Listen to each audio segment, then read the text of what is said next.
প্রিয় দেশবাসী, আপনাদের সবাইকে ঈদুল আজহার শুভেচ্ছা জানাচ্ছি। ঈদ মোবারক। আশা করি সবাই ভালো আছেন। আলহামদুলিল্লাহ, আমিও ভালো আছি। অনেকদিন ধরে ভাবছি যে দুটো কথা বলবো আর কি, তো বলা হয়ে ওঠে না। আজকে একটু সুযোগ পেলাম। বিষয়টা হচ্ছে শেখ হাসিনা আসবে, বাংলাদেশে আসবে, ফিরবে। এই কথাটা বাজারে মোটামুটি একটা প্রচারণা পাওয়ার পরে উপদেষ্টাদের কথাবার্তা সুরগুলো একটু লক্ষ্য করলাম। হ্যাঁ, তো কেউ বলছে কিচেন ক্যাবিনেট ছিল, ওখানে প্রতি মঙ্গলবারে বিরিয়ানি খাওয়া হতো আর 6 জন উপদেষ্টা মিলে যাবতীয় সিদ্ধান্ত নেওয়া হতো আর কি। আমরা কেউ জানতাম না। ব্রিগেডিয়ার শাখাওয়াত সাহেব বললেন যে আমি ওই ক্যাবিনেটে ছিলাম না। পররাষ্ট্র উপদেষ্টা বলতেছে যে যে বাণিজ্য চুক্তির ব্যাপারে আমার কোনো ধারণা নেই, আমাকে জানানো হয়নি, ইত্যাদি ইত্যাদি। তো আসলে এই উল্টো সুর কেন? এটা শেখ হাসিনা আসবে এটা শুনে আমার কিন্তু তাই মনে হয় যে শেখ হাসিনা আসবে এটা শুনে ওনাদের সুর পাল্টাচ্ছে। কারণ আসন্ন যে বিপদ সেটা ওনারা টের পাচ্ছেন। কারণ ওনারা যে কর্মকাণ্ডগুলো করেছেন, যে বাটপাড়িটা দেশের জাতির সাথে করেছেন, দেশের মানুষের সাথে করেছেন, 18 কোটি মানুষের সাথে করেছেন, সেই বাটপাড়ির হিসাবটা তো ওনাদের দিতে হবে। তো এই বাটপাড়ির হিসাব দেওয়া নিয়েই কিন্তু ওনারা শঙ্কিত যে শেখ হাসিনা যদি দেশে ফিরে আসে আর যদি রাজনীতিতে তিনি সক্রিয় হতে পারেন, তাহলে তো ভাই এটার হিসাব দিতে হবে। এই বাটপাড়ি চিটিংবাজি যা করেছে 18 মাসে একটারও ছাড়বে না। তো আসবে শুনেই ওনাদের এই অবস্থা আর কি। আর যদি এসেই পড়ে তাহলে দেখবেন যে বিছানাপত্র সব নষ্ট করে ফেলবে এই উপদেশটা। এরপরে আসেন জুলাই যোদ্ধাদের। জুলাই যোদ্ধাদের ভিতরে যারা জুলাইয়ে অনেকে ভূমিকা রেখেছিল, সক্রিয় ভূমিকা রেখেছিল, তারা অনেকেই সামাজিক যোগাযোগ মাধ্যমে পরিষ্কার দেখা গেছে অনেকেই আফসোস করছে যে না, আমাদের এইটা করা ঠিক হয়নি। তাই না? কেন ঠিক হয়নি রে ভাই? ঠিক হয়নি কারণ জুলাই যে আশা নিয়ে স্বপ্ন নিয়ে করেছিল ওনাদের থেকে নাকি সেই আশার আর স্বপ্নের মিল হয় নাই। এই জন্য নাকি ওনাদের মনে হয় যে এটা করা ঠিক হয় না। তো ভাই, জুলাই যখন তোমরা শুরু করছিলা, তোমাদের কি আশা ছিল আর কি স্বপ্ন ছিল? তোমাদের কোনো আশাও ছিল না, কোনো স্বপ্নও ছিল না। তোমরা চাইছিলা কোটা আন্দোলন, কোটা দিয়া তোমাদের কোটার দাবি পূরণ হইলে শেষ। কিন্তু যখনই দেখছে যে এই আন্দোলনের প্রতি সমর্থন আছে এক ধরনের কুচক্রী মহল, স্বাধীনতা বিরোধী শক্তি, মৌলবাদ, উগ্রবাদ, এরা যখন দেখছে যে একটা চান্স কিন্তু আছে শেখ হাসিনার পতনের, এইটা দিয়ে সাথে সাথে মার্কিন যুক্তরাষ্ট্র এসে হাজির হয়েছে যে এইটাই চান্স আছে শেখ হাসিনার ক্ষমতা সরানোর, তাছাড়া কিন্তু চান্স নাই, পারবা না। সুতরাং যা করার এইবারই করতে হবে। তো কি করা যায়? মার্কিন যুক্তরাষ্ট্র বলছে কি করা যাবে, মানে কি, যা খুশি তাই করো, যা লাগে আমি দিব। তারা টাকা দিছে, আমার তো ধারণা অস্ত্রমস্ত্র যত যা কিছু আছে সবই তারা দিয়ে দিছে শেখ হাসিনার পতন ঘটানোর জন্য। তো ঘটনার সময় যখন তোমরা এই জুলাই আন্দোলনটা করলারে ভাই, তখন কি আমাদেরকে বলছিলা যে আমরা জুলাই শেষে শেখ হাসিনার পতনের শেষে রাষ্ট্রের সংস্কার করে হলাম? বলছিলাম? বলো নাই। রাষ্ট্রের কাঠামো চেঞ্জ করব, বলো নাই। স্বাধীনতার ইতিহাস পাল্টে দিব, বলো নাই। স্বাধীনতাকে 24 দিয়ে রিপ্লেস করব, বলো নাই।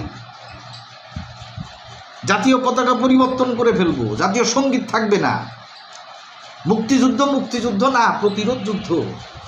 এই সমস্ত ডায়লগ কি তখন তোমরা মারছিলা নাকি? যদি জুলাই কোটা আন্দোলনের সময় এইসব ডায়লগ তোমরা মারতা, তাইলে গাছে গাছে তোমাদের চামড়া থাকতো ঝুলা, তোমাদেরও থাকতো না, তোমাদের চামড়া ঝুলা থাকতো।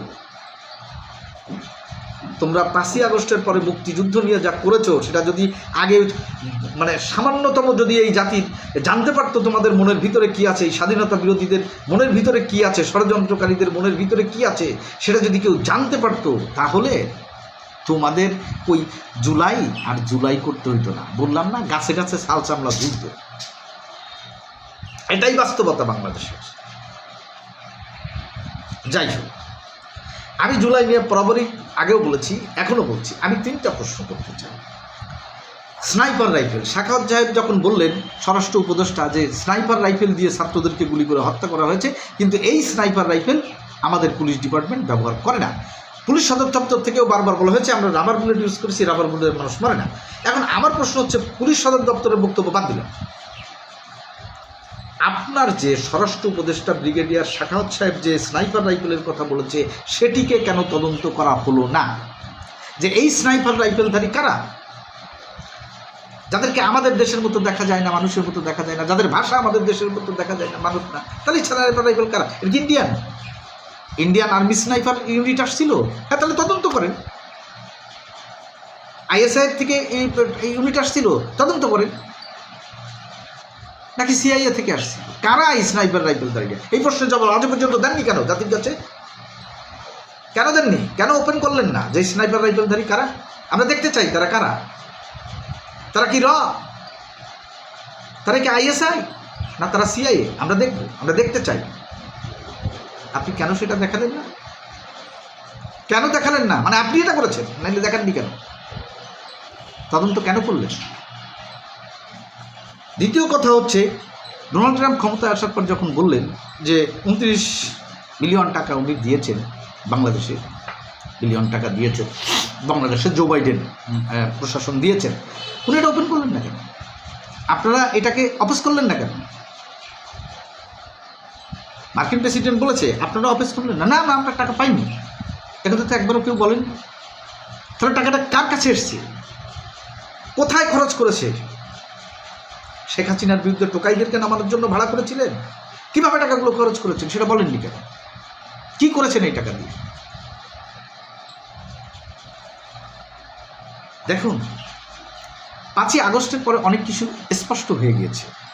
আপনারা যে বলছেন না জাতি আপনাদেরকে ম্যান্ডেট দিয়েছে, নো 5ই আগস্টের সিচুয়েশন আর এখনকার সিচুয়েশন, 5ই আগস্টের পরের সিচুয়েশন কিন্তু এক না। আমি আগেও বলেছি যে 5ই আগস্টের পরে যে সমস্ত ইস্যুগুলো সামনে এনেছেন, যে সমস্ত কাজগুলো করেছেন, সেগুলো যদি 5ই আগস্টের আগে একবারও বলতেন, তাহলে আপনারা তো দূরের কথা, চামড়াও গাছে ঝুলত।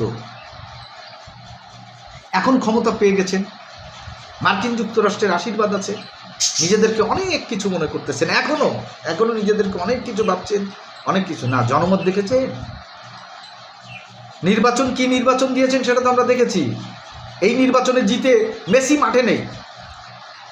মাঠে নেই, আমাদের ওই যে সালাউদ্দিন আর কে 3-0 বলে জিতে আসছে বাংলাদেশ। বাইরে এটা খেলা না, এই খেলায় খেলার মান যাচাই হয় না। আওয়ামী লীগ মাঠে নেই, নির্বাচন করেছেন, কি নির্বাচন করেছেন সেটা আমরা জানি। মাঠে নিয়ে আসেন, আওয়ামী লীগকে মাঠে নিয়ে আইসা তারপরে খেলতে আসেন, খেলা দেখেন না কতটুকু খেলতে পারেন, বোঝা যাবে জনমত জুলাইয়ের পক্ষে কতটুকু আছে আর স্বাধীনতার পক্ষে কতটুকু আছে, সেইটা তখন বুঝতে পারবেন। ফাঁকা মাঠে বল দিয়া ওই চিন্তা করে লাভ নাই যে আমাদেরকে জনগণ ম্যান্ডেট দিছে। স্বাধীনতা বিরোধীরা এই 54 বছর ধরে তো একটা লেজ ধরে আসছো সবসময়, কখনো আওয়ামী লীগের লেজ ধরছো, কখনো বিএনপির লেজ ধরছো, এখন যা সংসদে বিরোধী দল হয়ে বুঝছো, তাই না? নিজেদেরকে খুব বড় মনে করতেছো। আওয়ামী লীগ যখন মাঠে ফিরবে তোমার এই বড় অবস্থান থাকবে তো? থাকবে না। এই হাসিনা ফিরবে এটা শুনে যদি এত কিছু হয়ে যায় রে ভাই, যদি উনি ফিরে তাহলে কি হবে? এই ভয় পাচ্ছেন, তাই না? হ্যাঁ, আপনারা এই ভয়টাই পাচ্ছেন যে যদি শেখ হাসিনা ফিরে তাহলে কি হবে। দেখুন, মার্কিন বাণিজ্য চুক্তি করেছে ভাই, আমি ক্ষুদ্র জ্ঞানে আমি যতটুকু বুঝি, এই যে চুক্তিটা আপনারা করেছেন, ইউনূস সরকার করেছে, যখন এই চুক্তি নিয়ে আলোচনা হলো তখন খলিল সাহেব কিন্তু সুস্পষ্টভাবে বলে দিছে, একদম ক্লিয়ারলি, যে এই চুক্তির ব্যাপারে বিএনপিও জানে, জামাতও জানে, তাদের তো অজানা নয়। এ কথা বলেছেন, উনি বলেছেন এই কথা। তার মানে ওনার কথা যদি সত্যি হয় তাহলে এই যে গোলামি চুক্তিটা আমেরিকার সাথে করা হলো, এই চুক্তিটা বিএনপিও সমর্থন করেছে, জামাতও সমর্থন করেছে, যদি খলিল সাহেবের কথা সত্যি হয়। এখন এই চুক্তিটা ভাই আমি যতটুকু বুঝি, বাংলাদেশ ছাড়া পৃথিবীর কোনো দেশ এই ধরনের একটা বাণিজ্য চুক্তি করতে পারে না, করে নাই, ইতিহাসে নাই। এবার আমি বলি, ওই যে বাটপার উপদেষ্টা আসিফ নজরুল আছে না, বাটপার একটা বিশ্ব বাটপার, এই বিশ্ব বাটপার বলে নাই আমাদেরকে যে 26 লক্ষ ভারতীয় বাংলাদেশে চাকরি করে। তো 5ই আগস্টের পরে ও কয়টা ভারতীয় দেখাইছে আমাদের? কয়টা ভারতীয়কে এদেশ থেকে বের করে দিছে, তোমরা এদেশে চাকরি করতে পারবা না? দিছে একজনকেও? দেখাইতে পারছে? উল্টা কি বক্তব্য দিছে জাতি জানে না? থাপড়ে একান গরম করে দেওয়া দরকার এই সমস্ত চিটার বাটপারদের। শালা বাটপাড়াটা দেশটারে আর 30 বছর পিছাই দিছে। এই আসিফ নজরুল গেল, যারা যারা উপদেষ্টা ছিল, আজকে বলতেছে তারা চুক্তির বিষয়ে কিছু জানে না। বৈশা বৈশা মধু খাইছো ওখানে 18 মাস, রাষ্ট্রীয় সুযোগ সুবিধা নিছো, বেটারা আমার ট্যাক্সের টাকায় চলছো, গাড়ি হাঁকাইছো আর বিমানে গেছো, আর আমার দেশের সাথে গোলামি চুক্তি হয় এটা তুমি বলতে পারো না? এটা তুমি জানো না? এখন বলো তুমি জানো না? সব জানে উপদেষ্টা, প্রধান উপদেষ্টা, এটা ফাজিল কোথাকার। এখন আসেন এই 18 মাস, বিএনপির 3 মাস, আমরা আওয়ামী লীগ ক্ষমতার সাথে অনেকবার শুনেছি যে শেখ হাসিনা গোলামি চুক্তি করেছে, আমরা ভারতের গোলাম। এখনও তো বলে যে ভারতের গোলাম, যারা আওয়ামী লীগের পক্ষে কথা বলে না তাদেরকে কি বলে? ভারতের দালাল বলে, তাই না? দিল্লি না ঢাকা, ভারতের গোলামি চুক্তি। এই বাটপাররা একটা চুক্তি কি জাতির সামনে আনতে পেরেছে যা শেখ হাসিনা বাংলাদেশের স্বার্থের বিপরীতে? কোনো সরকার, শেখ হাসিনা হোক, পিছনে খালেদা জিয়া হোক, যেই জন্য যে কোনো সরকার, ওরা কি একটা চুক্তি আনতে পেরেছে সামনে যে এই চুক্তিটা বাংলাদেশের স্বাধীনতা সার্বভৌমত্বের বিপক্ষে চলে গেছে, বাংলাদেশের স্বার্থবিরোধী একটা চুক্তি হয়েছে? এই কয়টা চুক্তি ওরা সামনে এনেছে এবং কয়টা চুক্তি তারা বাতিল করেছে, ক্যান্সেল করতে পেরেছে? ক্যান্সেল তো দূরের কথা, তো আমাদের তো জানাই নাই, জনগণেরও তো জানাই নাই। এই দেখেন এই কয়টা চুক্তি করেছে ভারতের সাথে শেখ হাসিনা, যাতে আমাদের স্বাধীনতা সার্বভৌমত্ব শেষ।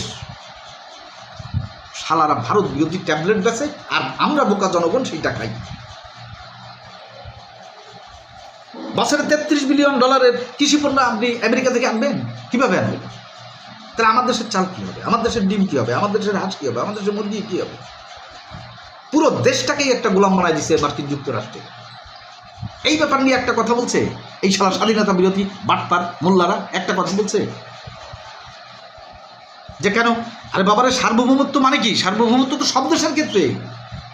আমি যেরকম ভারতের গোলামি মানব না, আমি যেরকম আমেরিকার গোলামি মানব না, আমি রাশিয়ার গোলামি মানব না, আমি সৌদি আরবের গোলামি মানব না, আমি ইরানের গোলামি মানব না। আমি স্বাধীন জাতি, আমি আমার স্বাধীনতা দিয়ে চলবো, আমি আমার মতো করে চলবো। এটাই তো সার্বভৌমত্ব। তো আপনি মার্কিন যুক্তরাষ্ট্রের লুঙ্গির তলে যাচ্ছেন, শেকল পড়তেছেন দাসত্বে, আপনার স্বাধীনতা সার্বভৌমত্ব লাগে না? লাগে না? লাগে শুধু ভারতের বেলায়। মাঠে উঠা ওয়াজ করিয়া তিনটা পাল পারেন চেয়ার তুইয়া লাভ দিয়া উঠা ভারতের বেলায় বক্তব্য দিতে যায়, আপনার পাল প্রেশার বাড়িয়ে যায়। তো যুক্তরাষ্ট্রের বেলা দিতে পারেন না কেন? মাল খাইছেন, তাই না? মালের ঝাল বাইরবে, কিন্তু একদিন মালের ঝাল একদিন বেরোবে। দেশপ্রেম দেখাবেন, দেশপ্রেমিক হয়ে দেশপ্রেম দেখাবেন। সবার আগে দেশ।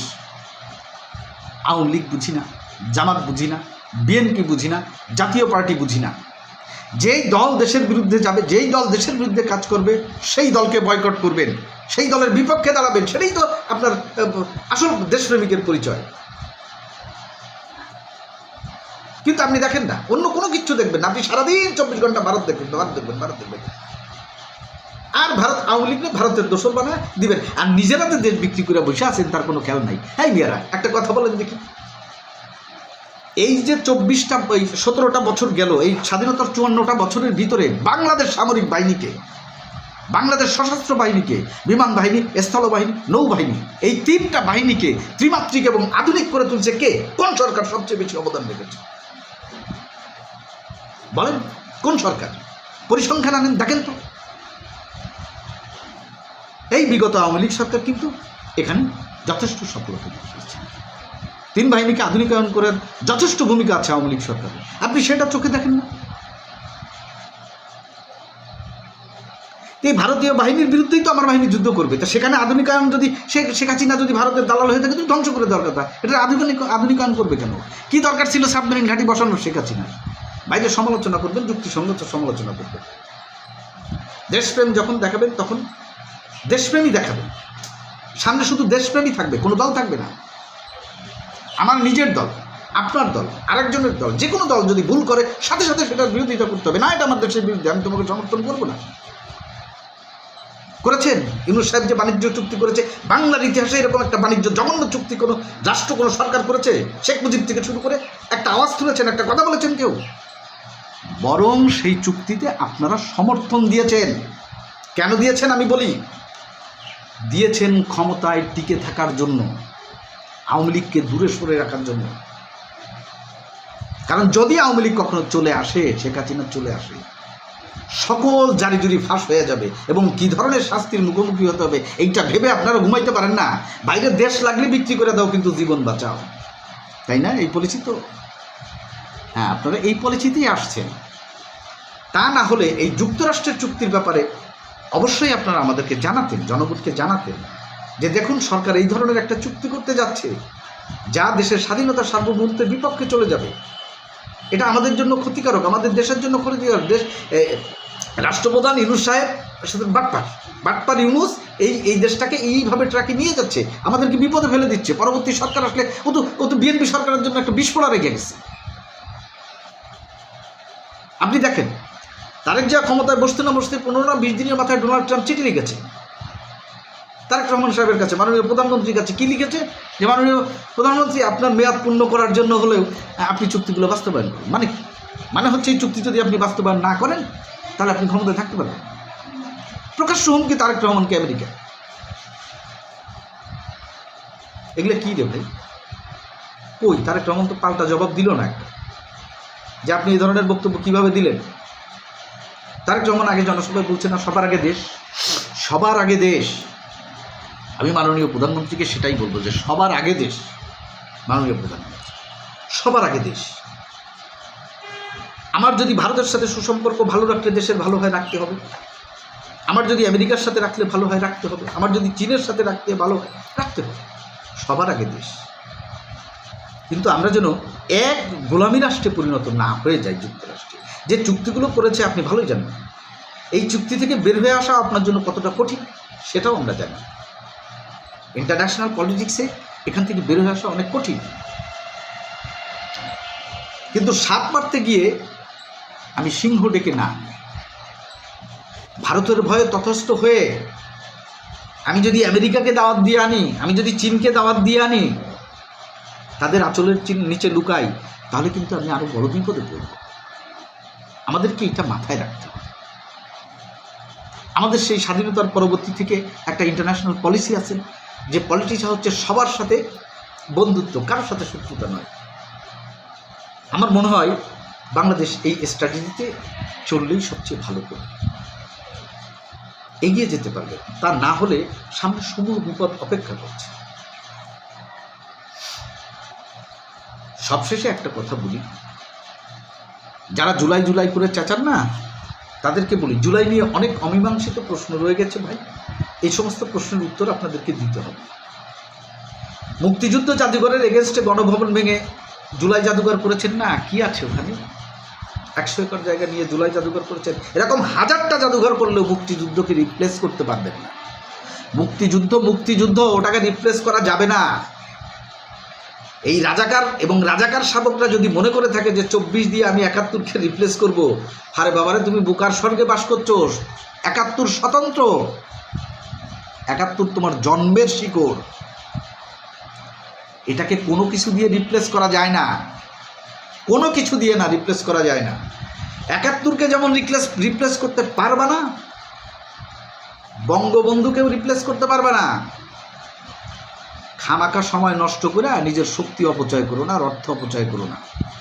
দান্দাবাজি জুলাইয়ের পরে যে তোমরা কতটুকু মুক্তিযুদ্ধ প্রিয় আর কতটুকু মুক্তিযুদ্ধ বিরোধী দেশের, সেটা কিন্তু জাতির কাছে পরিষ্কার হয়ে গেছে। অনেক হয়েছে, এবার থামো, নাইলে ভবিষ্যৎ অন্ধকার আছে। ভয়াবহ পরিণতি ভোগ করতে হবে তোমাদের। 71-এর দিকে হাত দিতে যাও না, 71 টানতে যাও না। তোমাদের মনে হয়েছে যে সবাই আমাদের দেশবাসী আমাদের সাথে আছে, আমরা একটা বিপ্লব ঘটাই ফেলাইছি, মার্কিন যুক্তরাষ্ট্রের টাকা নিয়ে আর অস্ত্র নিয়ে আমরা মনে হয় দেশের রাজা বনে গেছি। না, রাজা বনো নাই। পরিস্থিতি দেখো না সামনে কি হয়। তোমরা রাজা বনো নাই, জনগণ তোমাদের ম্যান্ডেট দেয় নাই। প্রকৃত ম্যান্ডেট নিতে আসলে মাঠে এসো, মাঠে আসো, সামনে আসতে হবে। ম্যান্ডেট তোমাদেরকে দিবে জনগণ,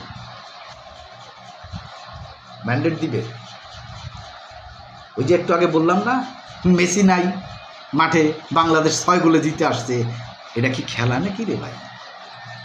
আওয়ামী লীগ যেদিন মাঠে ফিরবে সেদিন আইসো খেলতে, কত জনপ্রিয়তা তোমাদের আছে ওই দিন বোঝা যাবে। মুক্তিযুদ্ধকে রিপ্লেস করার কত বড় শক্তি তোমরা জনশক্তি অর্জন করছো না, ওই দিনকে বোঝা যাবে। ধন্যবাদ সবাইকে, সবাই ভালো থাকবেন, সুস্থ থাকবেন। সব সময় একটা কথা মনে রাখবেন, আজ আমরা আছি, কাল আমাদের প্রজন্মই এদেশে বাস করবে। তো বর্তমান সরকার যারা আছে তাদের কাছে একটা অনুরোধ হচ্ছে, বিশেষ করে প্রধানমন্ত্রী তারেক রহমানের কাছে একটা আবার বিনীত অনুরোধ হচ্ছে, দেশটাকে কখনোই কোনোভাবেই নতজানু হতে দিয়েন না। বাঙালি নতজানুর জাত নয়, বাঙালি মাথা উঁচু করে দাঁড়ানোর জাত। যত ঝড়ঝাপটা আসুক, যত চাপ আসুক না কেন, যত বড় দেশই চাপ দিক না কেন পৃথিবী, যত শক্তিধর দেশ চাপ দিস, মাননীয় প্রধানমন্ত্রী আপনি মাথা নিচু করবেন না, আপনি আত্মসমর্পণ করবেন না, মাথা নিচু করবেন না। দেশের ক্রান্তি লগ্নে ঠিকই দেশের 18 কোটি মানুষ আপনার পাশে দাঁড়াবে। বাংলাদেশের মতো এগিয়ে যায়, এটাই প্রত্যাশা করি। ধন্যবাদ, সবাই ভালো থাকবেন। আল্লাহ হাফেজ।